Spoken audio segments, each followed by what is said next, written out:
Sometimes the best gets are the ones you already have. Jayden Taylor is officially running it back.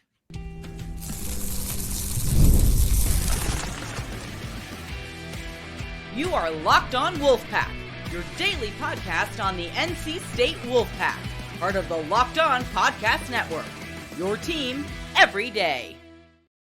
What's up, Wolfpack Nation? It's time to get locked in with Locked On. Thanks for making Locked On Wolfpack your first listen each and every day. We are free and available wherever you get your podcasts and on YouTube, part of the Locked On Podcast Network, your team every day. Today's episode is brought to you by FanDuel. Make every moment more. Right now, new customers can get $150 back in bonus bets guaranteed. That's right, $150 win or lose. Just visit FanDuel.com/lockedon to get started. Happy Tuesday to all. As always, I'm Grayson Boone, joined by former Wolfpack defensive tackle Kenton Gibbs. Kenton, on Monday evening, NC State guard Jayden Taylor announced that he will be returning to NC State basketball this next season. Now, hand up here, I was sort of operating under the impression that he was coming back anyway. It kind of just reaffirmed that this time of year, you really can't assume anything. You know what they say about assuming things. So whether you believe this to be news or not, it is nice at least to have confirmation that he will be returning. And make no mistake about it, Jayden Taylor is a very important piece to this team next year. And he's going to be looked at as a leader for next year. He's going to be a senior. I guess you can consider him one of the bigger returning pieces from this team that just went to the Final Four. And so him bringing back his 3 years of experience, him bringing back his stellar defense, it is super important to keep him on board for next year's season. All right, Grace is going to make me be the bad guy today. Yes, it's super exciting to have him back. It is extremely exciting to have him back. But the interesting thing about this is, like, the announcement to come back felt a little odd with the timing of everything that had recently gone on. Like, it was very much so a situation where it was like, a player from the Wolfpack is announcing their future plans. Is Mo Diarra coming back? Like, it really felt like, it felt like that moment. And the unfortunate part of it is, because of that thought, it kind of like makes this one look a little bland, a little flavorless, because you were expecting to get the big fish, and you were like, oh no, I'm reeling up a fish deal. It's just not this huge rare fish that we thought we were going to have there. So, it is, again, it's exciting to have Jayden back. And I don't want to make this seem like, oh my God, this is nothing. Nobody cares. Obviously, Grace and I are both excited to have Jayden Taylor back. He is a phenomenal young man. He's a phenomenal player. Very excited to have him back. Very excited to see what his growth looks like next year. Still a little like, I don't like the way this feels, because I don't like having the huge announcement thing for players coming back necessarily. I follow exactly what you mean. And Kenton had texted me when the announcement came out that a player was going to be on Inside Pack Sports for a Zoom call. And in all of those announcements past, that typically means somebody's transferring into the program. To read it out as a current player has plans for his future, I immediately texted back to Kenton. I was like, so this feels like it's either MJ Rice. And then I thought about it some more. I was like, is it potentially Mo Diarra? Turns out it's Jayden Taylor. And again, we're not taking away from how important he is to this team, and especially how important he will be next year. But I 100% get what you mean. And it's not a letdown. A letdown's not the right word to use there, but it was kind of like okay, it's Jayden Taylor. You know what I mean? So it's not exactly news. I think many of us probably assumed that this was already happening. But like I mentioned, with the transfer portal entry deadline being on Wednesday, May 1st, you're seeing a lot of late decisions, not just with NC State, but across the country. And so to see news like this come across kind of all of a sudden, you immediately kind of tense up and you're wondering, oh, great. Like what on earth is about to happen here? But turns out it's good news. And so, like I mentioned, Jayden Taylor, he's going to be looked at as a leader next year and averaging 11 points on this year's team. And I think, Jayden Taylor was subject to a lot of criticism as well. There's no real way to quantify this, but I would say he probably received the second most criticism on the team behind DJ Burns. And again, some of that was warranted. Jayden Taylor went through some struggles there in the middle part of the season. And then once he kind of moved back to the bench and he came off the bench, all of a sudden he started playing really good basketball, and he was providing some big minutes. He hit big shots time after time in the postseason run. And, looking at his numbers, you see 36% from three. That's a really good number. And at many points of the season, you didn't feel like it was anywhere near 36%, if we're being honest. And so, I think Jayden Taylor brings a lot back to the table. He can add some bumps to a couple of these numbers, like 3-point shooting, overall field goal percentage. I'd like to see his assist number come up a little bit. It was 1.3 this year. But Jayden, he's going to be a leader on this team, and that's so invaluable, especially coming off of a Final Four run and returning some major pieces to that team. You can't emphasize how important that is to kind of keep that culture moving forward. So Jayden Taylor is returning to NC State in 2024, 2025. We didn't exactly expect this to be news, but nonetheless, it is a really big deal. Yeah, and again, you expect him to kind of fill in that Casey Morsell 3-and-D role from last year. He's expected to step into that role because his mentality and defensive acumen, they were there. You can't say that he was a bad defender or that there was a lack of effort on that end of the ball from him ever. Even when he was going through his struggles offensively, the defensive end was never a place where you had to worry about whether or not Jayden Taylor was going to give you high effort. There were some foul troubles at points that I thought were some pretty ticky-tack fouls that were called on him usually. But again, this young man, phenomenal defender. And during the tournament, during the run, the shots were falling for him. And so it'd be great to see how he can carry that over and build upon that going into this upcoming season. And we do talk a lot about his defense, and that's definitely the main feature of his game.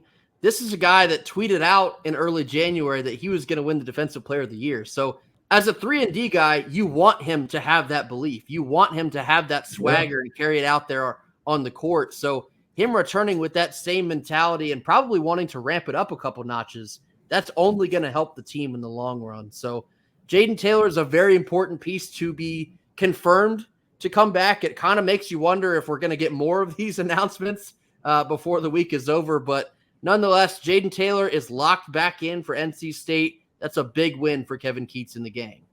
Coming up next, we're getting into a whole lot of nothing or a whole lot of something after a quick word from our sponsors. Our first sponsor of the day is Gametime. Gametime is now an authorized ticket marketplace of the NBA, which makes getting playoff tickets even faster and easier. With killer last-minute deals, all-in prices, views from your seat, and their lowest price guarantee, Gametime takes all of the guesswork out of buying NBA tickets. Prices on the Gametime app actually go down the closer it gets to tip-off. You can save up to 60% off buying last-minute tickets for sports, concerts, comedy, theater, you name it, they got it, all on the Gametime app. You can toggle their all-in pricing feature, and it will show your total upfront with zero surprises at checkout. And like I said, you can get a panoramic view of your seat in the app before you buy, so you know exactly what to expect upon arrival. We're knee-deep in the NBA playoffs right now, so if you need tickets, get over to Gametime. Download the Gametime app, create an account, and use code LOCKEDONCollege for $20 off your first purchase. Terms apply, and again, create an account and use redeem code LOCKEDONCollege. LOCKEDONCOLLEGE for $20 off. Download Gametime today. Last-minute tickets, lowest price, guaranteed. Middle portion of our Tuesday show, now time for a whole lot of nothing or a whole lot of something. 3 topics, and we'll tell you exactly where we stand on them. First one here. So I just mentioned the transfer portal entry deadline for underclassmen in college basketball is this Wednesday, May 1st. We still have no word which way MJ Rice is leaning. Whole lot of nothing, whole lot of something. I think it's a whole lot of something from the standpoint of not only is MJ Rice a really good player that you build around for the future, it also messes with roster building for this immediate upcoming year. Yeah. Because it's like, what does our scholarship kind of actually look like? And I know a lot of people say, well, one scholarship doesn't make that much of a difference. But if you really think about it, I mean, one scholarship is the difference between landing a player that, again, could be that guy that is going to be a key piece for the future or a guy that's going to be a key piece for next year and not. It could be the difference between replacing Modiar and Ernest Ross or not. Like, that's just the reality of what we're looking at. in terms of one scholarship. This isn't football where you get 85 of them.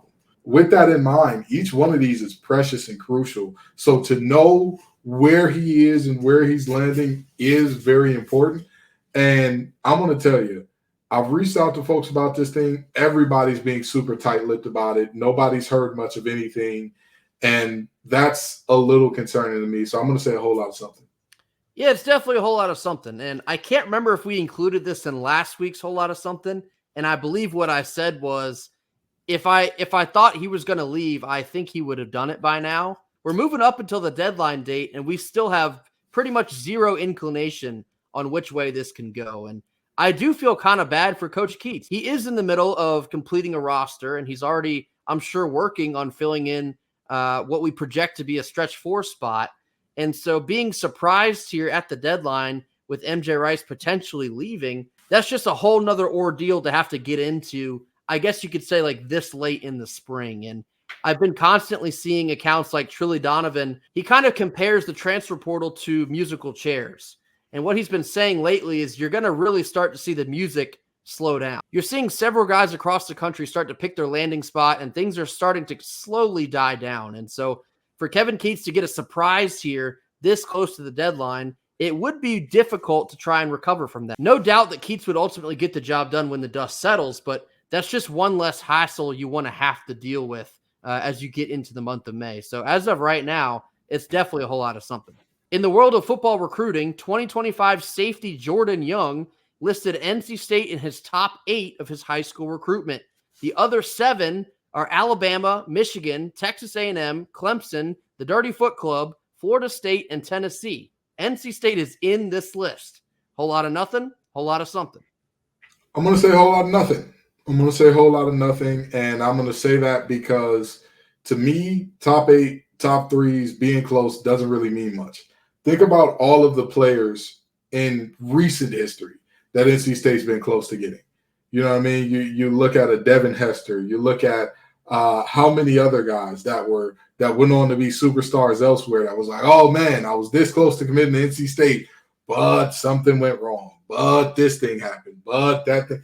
At the end of the day, if ifs and buts were berries and nuts, squirrels would never starve, but we live in the real world. So being close to landing these great guys, being close to having these guys in terms of, the way that we talk about Keatts is none and dones, those guys actually committed. They actually committed, and they just did not, play here. So objectively speaking, until he suits up in the red and white of NC State, I don't think it means a ton because objectively top 8 is like, these are schools that I could maybe possibly see myself at. It isn't the top 3. It isn't him suiting up and running out the tunnel at the Carter. It's literally, I'm thinking about it, which how many times have we seen great players think about the Pack? We need you here for it to mean a whole lot of something to me. Yeah, I'm with you on this one. I do think it's a little bit of something because of the other 7 names that are listed in contention here. I think NC State being included on this list reflects a little bit of the recent success and the buzz around this season, but I'm majority standing with a whole lot of nothing. You don't get credit for almost wins on the recruiting trail. You get credit for wins and then getting them to campus, and then they produce on the field. And Kenton talks about this a lot, but you know what brings high-quality recruits to campus? Winning football games. Not just winning football games, winning championships, continuing to build your brand. And so this season in particular is extremely crucial for NC State football. Not only the expectations there, but if you win an ACC championship, you make it to the CFP, you might just see Jordan Young decide to commit to NC State, and that becomes a whole bigger ordeal. And Jordan Young is the number 2 rated safety in the country. In the country. That's how big of a deal he is. And so for NC State to be included on this list, it's nice, but we want to be winning this list. You want to beat out those other 7 schools, regardless of who they are. Regardless if they're the Alabamas or the UNCs or the Clemsons, doesn't matter. If NC State's reeling them in, that's where you get somewhere. So for right now, I agree. It is a whole lot of nothing. Last one here. The head honcho, Dave Doran, his contract was extended out to 2029. Whole lot of nothing, whole lot of something. We're going to disagree here, I'm sure, but I'm going to say a whole lot of nothing. We know that Dave Doran brings stability. We know that he's raised the floor. We know that, I talk all the time on Locked On ACC and Locked On College Football Live about the fact that there are maybe 15 programs in the country where winning 8 games a year does not get you a statue. With all due respect, NC State is not one of those 15. 8 wins a year will get you a statue at NC State. That's where we are right now. I would hope that we grow into something beyond that, but that is the reality of where NC State is right now. Is anybody surprised that they extended out Dave Dorn with 8 wins a year? He owns the coaching record book for NC State in a lot of regards. So I'm not particularly shocked by this. It is a move to continue the stability that this program has built up. But ultimately, I don't think that this is a huge deal. I'm going to say a whole lot nothing. No, I actually agree with you here. There's no disagreement on my end. As of right now, it's a whole lot of nothing. And it is very good to see him get what he's earned. And I do think an extension in this case is earned. And I hope that also spills over to the rest of his coaching staff as well, because they have earned all the bonuses that they could see at this point as well. From a stability standpoint, yes, this is nice. But again, this only really matters if you're bringing home some hardware. Of all the years we've experienced in the last, let's say 20, this feels like the year that we have a legitimate shot to bring home potentially multiple trophies, but one in particular with the ACC championship. And if you win that one, then your contract is forever validated. You are good forever. You talk about a statue, you might even get it before the winter ends. It might be that quick that you'd see him immortalized outside of Carter Finley. So the contract extension is nice. The contract extension is warranted. It's earned. It's good to see. But we want to keep seeing the floor of the program continue to rise. And by doing that, you got to take care of business here in 2024. So for right now, it's a whole lot of nothing. Could it be a whole lot of something? Absolutely. But let's go get us one before we get there. Coming up next, we're getting into a big-time commitment out of the transfer portal for women's basketball. Wes Moore standing on business, and he's got a big coming to Raleigh. Our second sponsor of the day is FanDuel. It's playoff time in the NBA and NHL, and baseball's in full swing. FanDuel is the place to bet on each and every game. Right now, new customers can get $150 back in bonus bets guaranteed. Yes, that's right. $150 win or lose. You can bet on everything from slap shots to home runs to slam dunks, all on an app that's safe, secure, and super easy to use. So what are you waiting for? Just visit FanDuel.com/lockedon and make your first bet an automatic win. FanDuel, America's #1 sportsbook. We got to pause here to talk more about Monopoly Go. And I know what you're saying. Flag on the play. You've already talked about this. But hear me out. There is so much good stuff to be excited about in this game. In Monopoly Go, you can team up with your friends for timed tournaments where you work together to build up each other's Monopoly boards. The more you win together, the more awesome prizes you can unlock. You can win unique stickers that you can trade with friends to complete albums for big prizes. You can collect cool new playing pieces to travel the boards with, and you can receive hilarious emojis for taunting friends when you smash their buildings or heist their vaults. Plus, Monopoly Go feels new and exciting every day.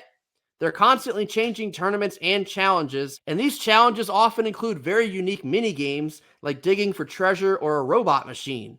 There's always new timed events to help you win big, like massive multipliers for everything you win or rent.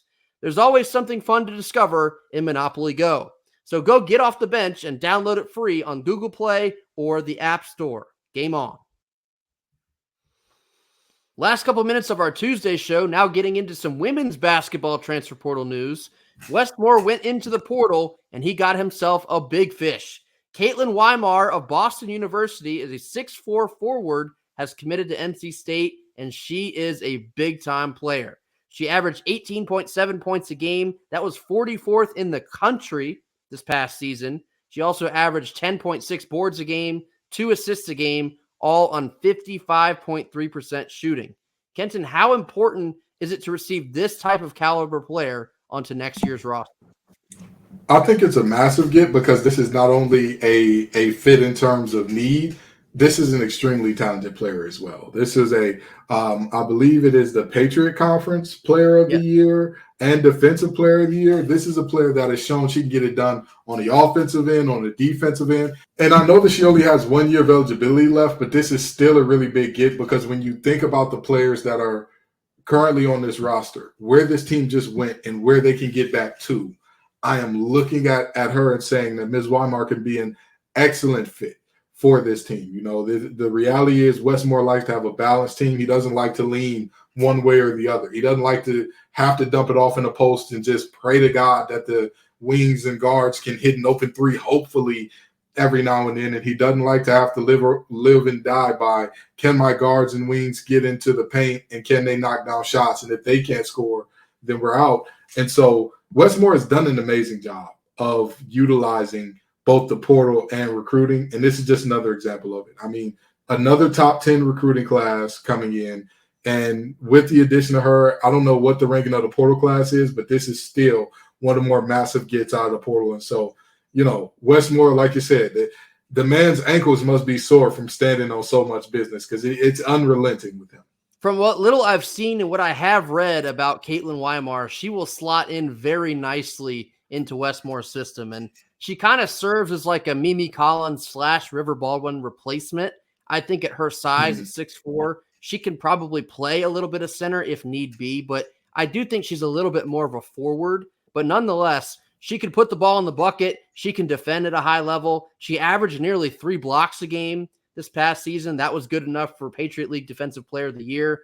I think she basically checks every box that Westmore would be looking for in this type of position. And you do talk about looking at the roster next year. You return a ton of production in Sinai Rivers. You return Isaiah James. You return Madison Hayes. You have Zamaria Jones coming in from the high school ranks, and she looks to be the absolute realest of deals. Every time I see a video of her on social media, she's going for an absurd amount of points, hitting crazy shots, or diving for a loose ball in the McDonald's All-American game. Who does that? Who dives for a loose ball in an All-Star game? That's the type of pit bull stuff I like.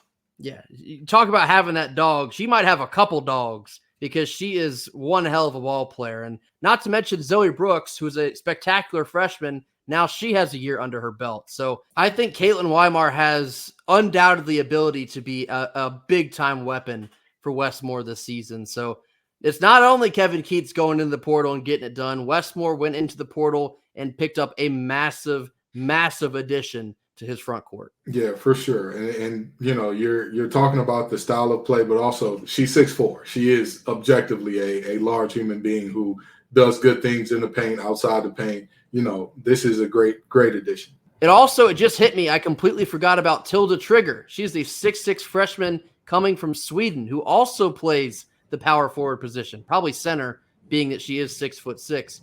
This team is very quickly loaded looking at next season. And you talk about the valuable experience that type of run kind of injects into the program, and so many key pieces, bringing in a lot of projectable pieces like Caitlin Weimar, like Tilda Trigger. I'm already starting to get excited for Westmore and women's basketball next season because they look to be loaded. Yeah, and Westmore set the standard so high. He set the bar so high. We don't talk about them unless they're getting, or not we, because Grayson and I, we love, you know, everything that they're doing, and we make sure.